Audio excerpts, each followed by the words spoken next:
কৃষ্ণনগর রাজবাড়ির এটা প্রধান ফটক। এই ফটক দিয়ে ঢুকে গেলেই রাজবাড়ির অন্দরমহলে পৌঁছে যাওয়া যায়, কিন্তু সবসময় তার সুযোগ থাকে না। তবে রাজবাড়ির মূল প্রবেশদ্বার দেখেই মনে যেন একটা শান্তি আসছে। আমি রয়েছি কৃষ্ণনগরে। এটা হচ্ছে কৃষ্ণনগরের রাজঘাট। কথিত আছে এখানে নাকি রাজা কৃষ্ণচন্দ্র আর গোপাল ভাঁড় মাছ ধরতেন। আসুন তো দেখি ঘাটটা কিরকম। কৃষ্ণনগর রাজবাড়ির তিন দিকে ছিল বড় বড় দিঘি। তার মধ্যে একটি দিঘি, বলবো না, দুটো দিঘি বেঁচে আছে।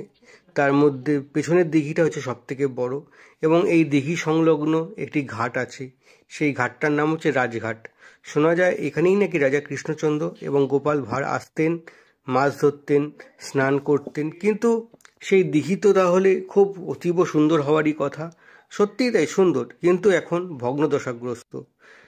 প্যালেস্তারা খসে গেছে, ইটের ফাঁকে ফাঁক থেকে উঁকি মারছে আগাছা, ঘাটের কাছে জমে আছে এক গাদা নোংরা, আরও কত।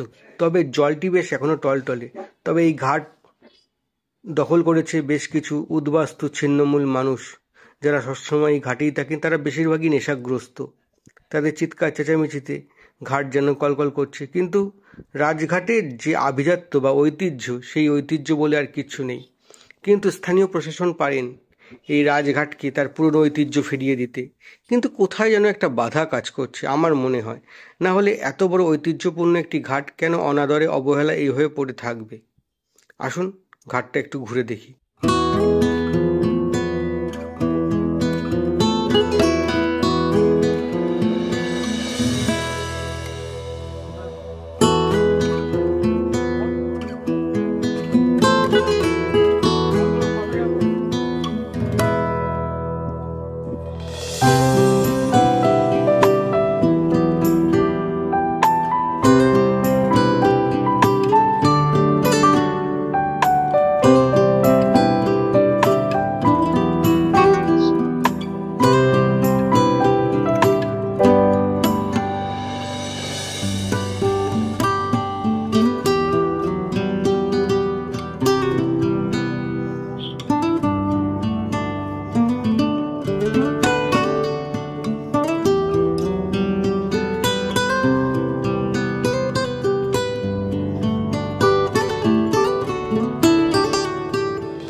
এই সেই ঘাট, অবহেলায় অনাদরে নষ্ট হচ্ছে ইতিহাস।